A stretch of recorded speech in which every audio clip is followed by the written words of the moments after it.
Friends, welcome to the channel electrical and automation. दोस्तों, आज आपके लिए हम वीडियो लेके आए हैं। बहुत ही बेहतरीन वीडियो है। इस वीडियो में हम आपको दिखाएंगे कि किसी भी टेम्परेचर ट्रांसमीटर जो आपके पास है, आप उसको कैलिब्रेट कैसे कर सकते हैं। बेसिकली कैलिब्रेशन इसका होता नहीं है। कैलिब्रेशन हम इसका चेक करते हैं कि आखिरकार ये कितना आउट है। अगर ये आउट है तो इसकी आउटपुट वैल्यू को हम क्या कर सकते हैं। फॉर एग्जांपल, ये टेम्परेचर ट्रांसमीटर है, इसको कैलिब्रेट करना है। कैलिब्रेट करने का मतलब ये नहीं होता है कि हम इसकी रेंज को चेंज करें। कैलिब्रेट करने का मतलब ये होता है कि हम इसकी किसी पर्टिकुलर पॉइंट पे इसकी मिलीएम्पियर ज़्यादा आ रही है या कम आ रही है, उस चीज़ के आउटपुट को हम उसके अकॉर्डिंग इसके अंदर डाल दें ताकि ये वैसे ही दिखाने लगे, जिसको जितनी परसेंट पे उसको उतना दिखाना चाहिए। तो ये तो हो गया कैलिब्रेशन। तो दोस्तों, आज हम टेम्परेचर ट्रांसमीटर के कैलिब्रेशन के लिए सेटअप हमने तैयार कर लिया है। सबसे पहले मैं आपको एक्सप्लेन कर देता हूँ कि टेम्परेचर ट्रांसमीटर के सेटअप के लिए हमने क्या क्या चीज़ें यूज़ करी है। क्योंकि जब आपको करना होगा तो सबसे पहले इंपॉर्टेंट ये होगा कि उसका सेटअप क्या होता है। क्योंकि सेटअप लगने के बाद तो बहुत इंपॉर्टेंट सी चीज़ होती है, हर कोई जाता है, वो बेसिक सी चीज़ होती है। तो दोस्तों, अगर आप इस चैनल पे पहली बार आए तो प्लीज़ इस वीडियो को अगर अच्छा लगे तो लाइक करना ना भूलिएगा, और ये इन्फॉर्मेशन अच्छी लगे तो दोस्तों और लोगों के साथ आगे बढ़ाइएगा ताकि वो लोग भी इसको समझ सके और देख सके। तो चलिए दोस्तों, सबसे पहले बता देता हूँ, ये हमारे पास रोज पाउंड का 644 का टेम्परेचर ट्रांसमीटर मॉडल है। अभी मैंने इसे सप्लाई दे रखी है। जैसे कि आप जानते हैं दोस्तों, हमारे पास पीछे क्या होता है, पीछे बहुत बेसिक सा हमारा जो वायर का कनेक्शन है। सबसे पहले आपको दिख जाएगा, वहाँ पे हमने क्या कर रखा है, आरटीडी यानी PT100 के वायर्स को कनेक्ट कर रखा है। अगर मैं इसको दिखाऊं तो ये जो हमारे वायर्स हैं, ये PT100 के वायर्स कनेक्ट है, यानी आरटीडी के वायर कनेक्ट है। इसमें साफ साफ लिखा होगा कि कौन सा कॉमन है, दोनों कॉमन है और कौन सा अलग है। तो वही हमने, अब देखिए, किसी भी टेम्परेचर ट्रांसमीटर को आपको कैलिब्रेट करना है तो आपके पास एक स्टैंडर्ड डिकेड बॉक्स होना चाहिए। डिकेड बॉक्स क्या होता है दोस्तों, ये है डिकेड बॉक्स। डिकेड बॉक्स वो बॉक्स होता है जहाँ से हम रेसिस्टेंस को प्रोवाइड करते हैं, यानी स्टैंडर्ड रेसिस्टेंस को प्रोवाइड करते हैं। तो ये है डिकेड बॉक्स। डिकेड बॉक्स में आप देखेंगे, ये जो व्हाइट और ब्लू है ये कॉमन लगा हुआ है, और ये जो है वो अलग लगा हुआ है, प्लस का हो गया। तो यहाँ पे कनेक्शन लिखा होता है कि कौन से दोनों कॉमन लगाने हैं, तो वो मैंने दोनों कॉमन पे लगा दी है और प्लस का प्लस पे लगा दिया है। इसके बाद इस टेम्परेचर ट्रांसमीटर को 24 वोल्ट की सप्लाई भी चाहिए होती है। तो हमने क्या किया है, एक 24 वोल्ट की सेपरेट सप्लाई ले ली है, जिसको हमने AC पावर सप्लाई से ऑन कर दिया है। AC पावर सप्लाई यहाँ पे आ गई है, ऊपर AC पावर सप्लाई के यहाँ पे कनेक्शन हो गए हैं। इसके बाद यहाँ पे इसने जो है, ये नीचे माफ़ करिएगा, सप्लाई के कनेक्शन हो गया। ऊपर जो उसने 24 वोल्ट निकाला है, वो 24 वोल्ट के जो ये ब्लैक और ब्लू वायर आप देख पा रहे होंगे, ये हमने ला के यहाँ पे सप्लाई पे कनेक्ट कर दिए हैं। ये आपको दिख रहे होंगे वायर, ये है सप्लाई के कनेक्शंस। अब इतना सेटअप तो हो गया। इसके बाद हमने क्या किया है, इसके बाद इसको हमने मिली एम्पियर रीड कराने के लिए भी एक सेटअप तैयार किया है।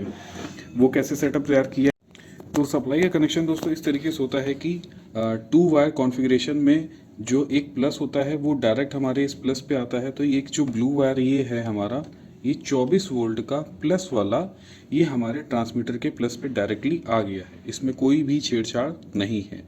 अब दूसरा वाला, अच्छा, प्लस में आने से पहले हमने बस खाली एक काम किया है।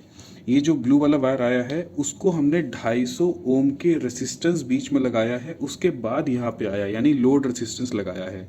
आप कभी भी अगर इस 2 वायर से मिली एम्पियर को रीड करना है, हार्ड को रीड कराना है, तो आपको एक 250 ओम का लोड का रेसिस्टेंस इस सप्लाई की सीरीज़ में लगाना पड़ेगा। तो हमने नीचे एक डिकेड बॉक्स रखा हुआ है, इसमें 250 ओम को सेलेक्ट कर लिया है।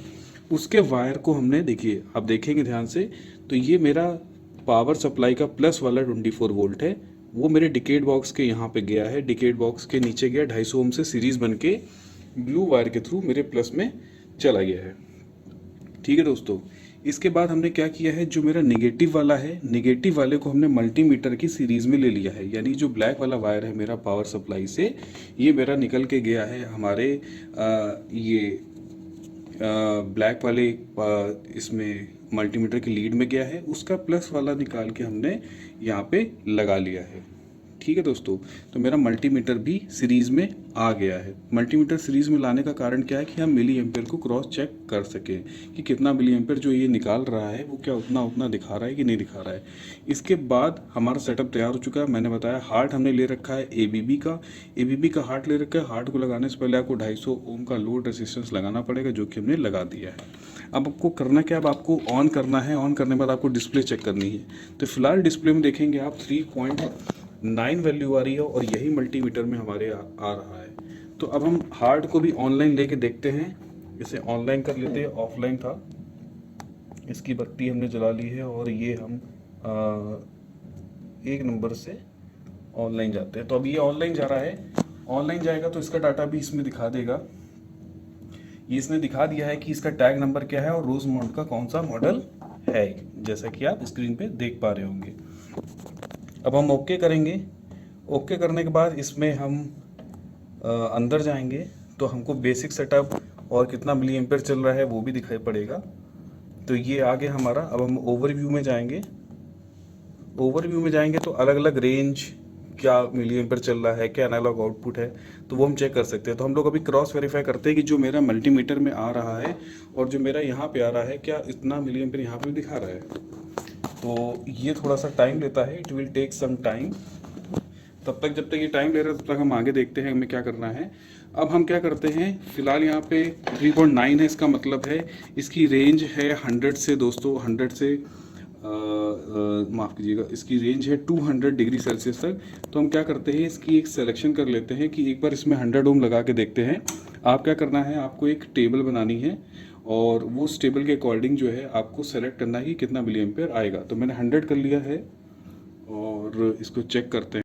तो अगर आपको समझ में नहीं आ रहा है तो आपको कुछ नहीं करना है, आपको जो है वो लगभग आपको आप गूगल में जाइए, PT100 की टेबल डाउनलोड करिए। तो PT100 की टेबल में आपको ये पता चल जाएगा कि कितने रेसिस्टेंस पे 100 ओम माफ़ कीजिए जो आपका है टेम्परेचर होता है, मतलब 100 ओम पे कितना होता है या किस टेम्परेचर पे कितना रेसिस्टेंस होना चाहिए वो आपको मिल जाएगा।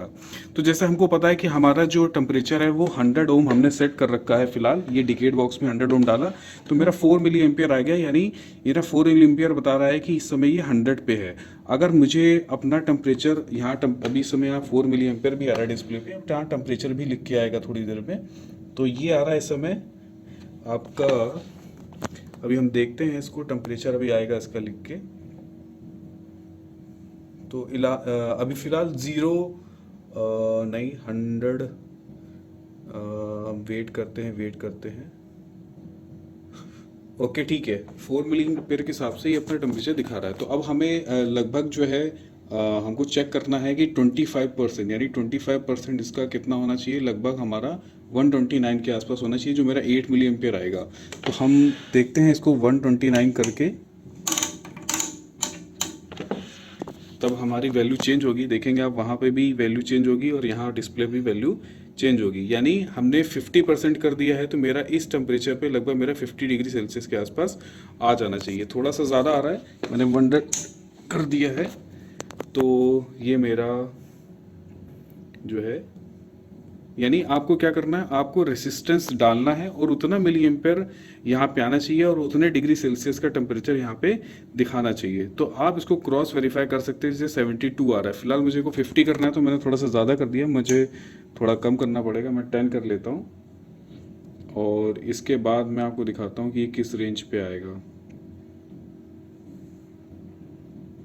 ये मिली एम्पेयर कम होते जा रहे हैं, तो लगभग ये जो है हमारा 120 के आसपास जो है वो आ जाता है। एग्जैक्ट हम नहीं कर पा रहे क्योंकि हमारा पॉइंट में डिकेड बॉक्स नहीं है।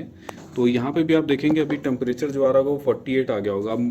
अब 50 यानी 25% हो गया। 50% जैसे इसकी रेंज 200 थी, 50% इसका लगभग होगा हमारा 100 डिग्री सेल्सियस। तो 100 डिग्री सेल्सियस लगभग जो आता है वो रेजिस्टेंस आता है 137 138 के आसपास। तो हम डिकेड बॉक्स में इसको कर देते हैं 30 और इसको कर देते हैं 7 पे। तो लगभग मेरा यहाँ पे 12 मिली एम्पेयर आना चाहिए और डिस्प्ले में भी 12 मिली एम्पेयर आना चाहिए और 100 डिग्री सेल्सियस टेम्परेचर हो जाना चाहिए। तो अब धीरे धीरे बढ़ रहा है ये। तो अब हम देखते हैं कि लगभग ये मेरा 12 मिली एम्पेयर पहुँचने वाला है।